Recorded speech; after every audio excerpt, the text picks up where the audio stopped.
आप लोगों ने मॉर्फियस का नाम और सिल्फेम का नाम बहुत ज़्यादा सुना होगा। बेसिकली डिफरेंट ब्रांड्स हैं जो प्रोवाइड करते हैं माइक्रो नीडलिंग रेडियो फ्रीक्वेंसी। सो आज हम डिस्कस करेंगे about micro needling and radio frequency basically है क्या, सिल्फेम, मॉर्फियस या माइक्रो नीडलिंग आरएफ। क्या आप सब लोग भी कंफ्यूज रहते हैं कि माइक्रो नीडलिंग प्रोसीजर बेहतर है या माइक्रो नीडलिंग रेडियो फ्रीक्वेंसी बेहतर है। स्कार्स का प्रॉब्लम बहुत कॉमन इशू है और लोग अक्सर कंफ्यूज होते हैं कि हम कौन सा प्रोसीजर ऑप्ट करें, micro needling RF, micro needling PRP या fractional laser. So we are going to discuss all about micro needling and radio frequency in this video. What is RF micro needling और micro needling radio frequency? जैसा कि नाम indicate करता है, micro needling and radio frequency ये दो different innovative approaches हैं जो कंबाइन की गई हैं एक ट्रीटमेंट के अंदर। माइक्रो नीडलिंग बेसिकली क्रिएट करता है micro injuries in the skin.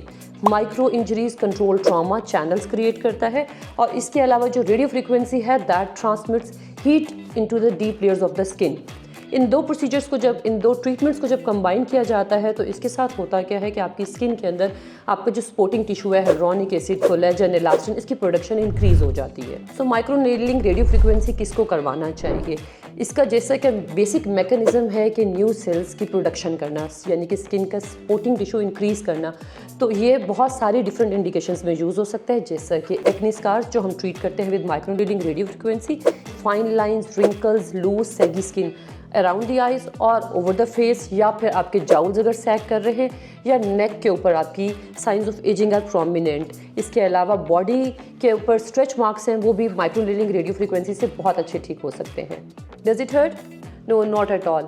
Before performing a procedure हम स्किन को नमिंग क्रीम लगा के सुन कर देते हैं, जिसकी वजह से आपको नीडल्स का जो पेन है वो नहीं फील होता और इस तरीके से आप बड़े कंफर्टेबली ये प्रोसीजर करवा सकते हैं।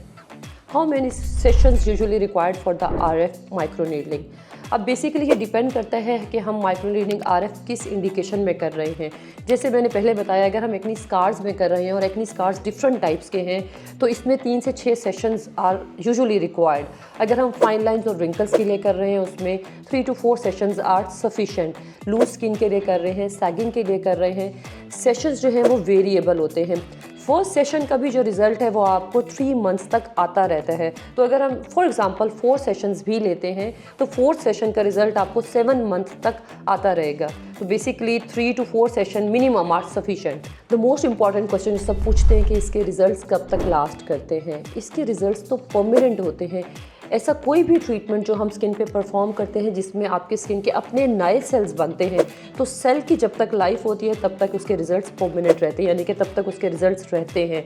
जैसे कि फाइन लाइंस है, रिंकल है, लूज स्किन है, हमने क्या किया, हमने माइक्रो नीडलिंग रेडियो फ्रीक्वेंसी का प्रोसीजर परफॉर्म किया, सेल्स स्टिमुलेट हुए, नए सेल्स बनना शुरू हो गए, आपका प्रॉब्लम ख़त्म हो गया। अब वो जो रिजल्ट्स हैं वो आपके परमानेंट हैं।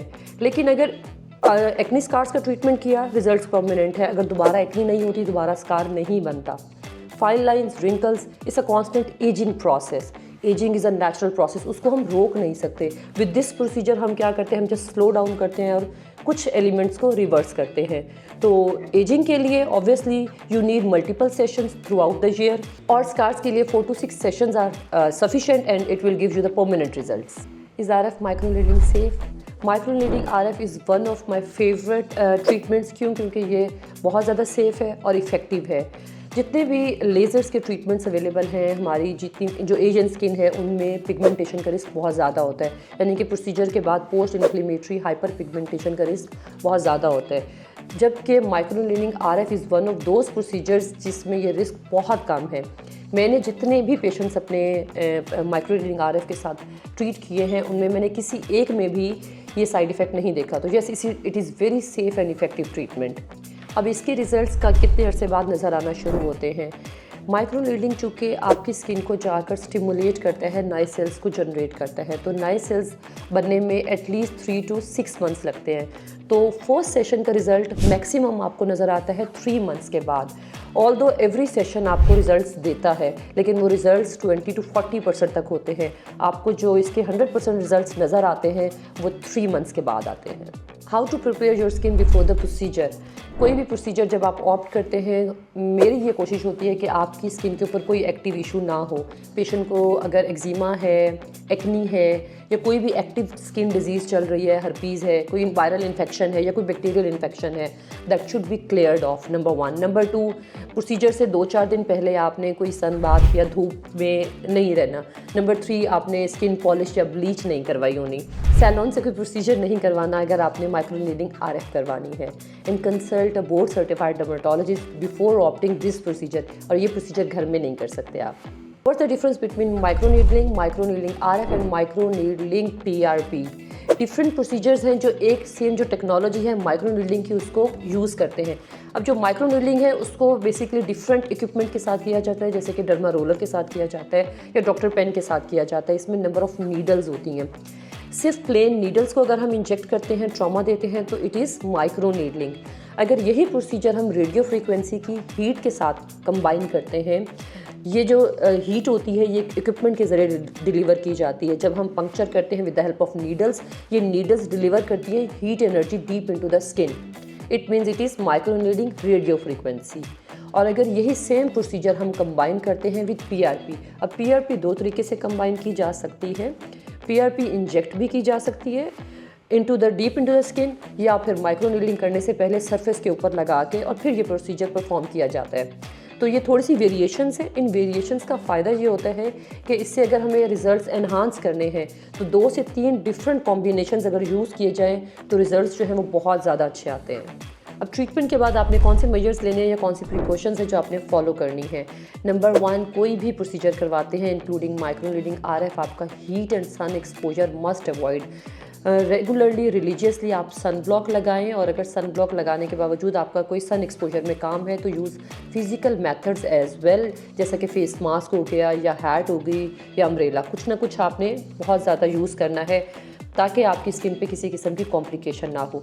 नंबर 2, आपने स्किन को मॉइस्चराइज़ रखना है। दिन में 2 से 3 दफ़ा हेवीली मॉइस्चराइज़ करें। नंबर 3, अगर कोई सीरम आपको कोई एडवाइस किया गया है, आपके डर्मेटोलॉजिस्ट ने एडवाइस किया है, कोई क्रीम आपको एडवाइस की है, उसको रेगुलरली लें। इसके साथ अगर आप विटामिन C का इंटेक बहुत ज़्यादा करते हैं और अपना हाइड्रेशन स्टेटस अच्छे रखते हैं तो आपको बहुत अच्छे रिजल्ट्स मिलते हैं।